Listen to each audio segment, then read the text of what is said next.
Land Rovers are known for being able to go pretty much anywhere. So when it came to testing out the newest model in the lineup, well, we have literally traveled to the ends of the earth. That's why I'm here between the volcanoes and glaciers of Iceland to test out the newest Land Rover, the Discovery Sport.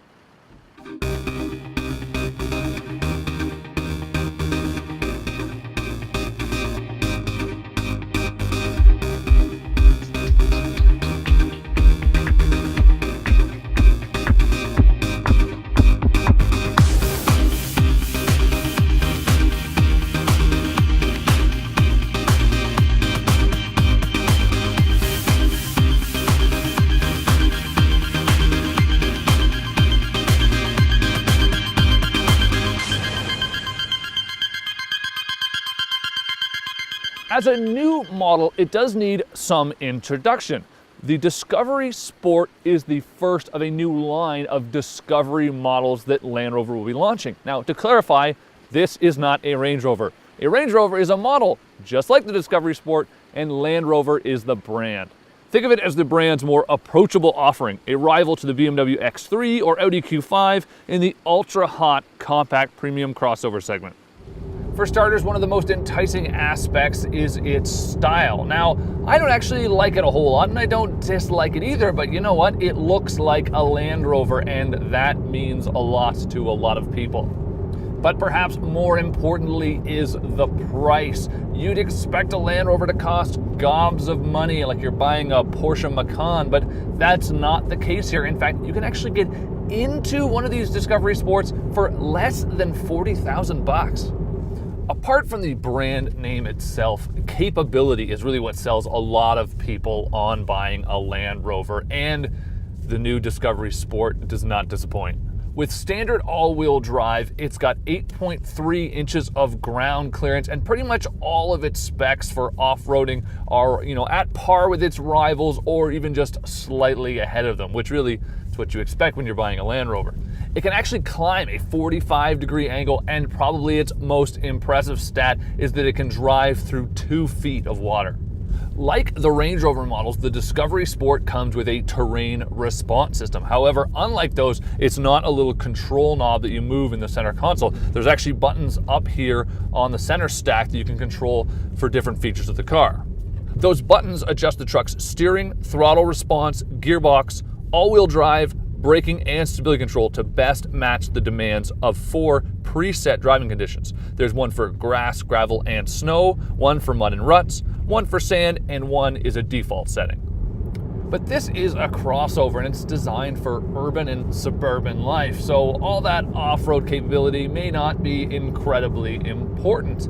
Unfortunately, I can't tell you a ton about what it's like to drive around town because, well, we're in the middle of nowhere in Iceland. I can also tell you that it's hard to judge the vehicle's sort of cornering capabilities when it's got those studded tires on. They also make a little bit more noise than tires normally would.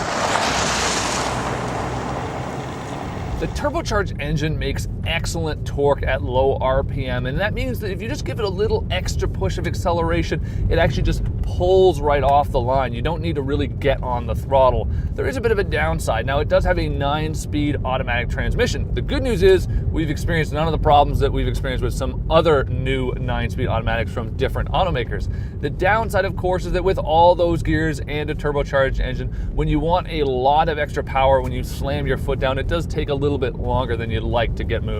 When it comes to the overall cabin, it is nice, but it's nothing spectacular. This isn't a super expensive Land Rover after all. The design is a little bit simple. What I do like, however, is this beautiful brown leather in this model, especially on the seats. One ergonomic issue that I just cannot let slip are these controls for the windows on top of the door. I know that's the way Land Rover does it, but really they're hard to use and you have to twist your fingers and wrists in all kinds of weird ways to actually hit those buttons. So I really do wish they were down lower on the door. Perhaps the most notable features inside the cabin, however, are the 2 display screens. There's a 5-inch one located right between the gauges with all kinds of useful information, and then there's an 8-inch one right at the top of the dash. And it's funny how 8 inches used to seem like a big deal, but really now anything smaller than that would just seem tiny. There's also a brand new infotainment system. Yay! Because Land Rover's old one was sort of from the Sega Genesis era. It looked just absolutely brutal. So this new setup can actually be controlled in a modern way too, just like your phone. You can actually swipe it and slide just like you would with your phone. It's not quite as responsive as I'd like, but it's definitely better than that other swipe and slide system out on the market. And the main feature of that screen is Land Rover's new In Control app system, which you download on your phone and then access through your car's touchscreen with numerous other apps, including music streaming services that are optimized for in-car use.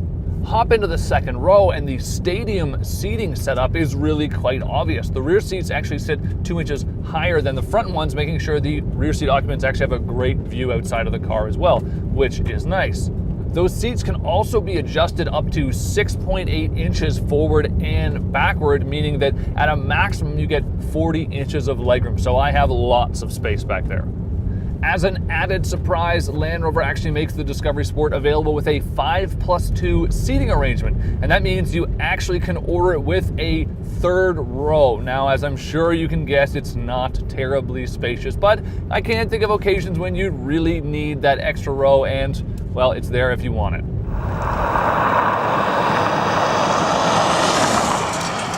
Land Rover might just be the last player to enter the premium compact crossover segment, but this utility vehicle does hit a lot of high notes, especially when it comes to everyday functionality. And of course, it injects lots of Land Rover DNA.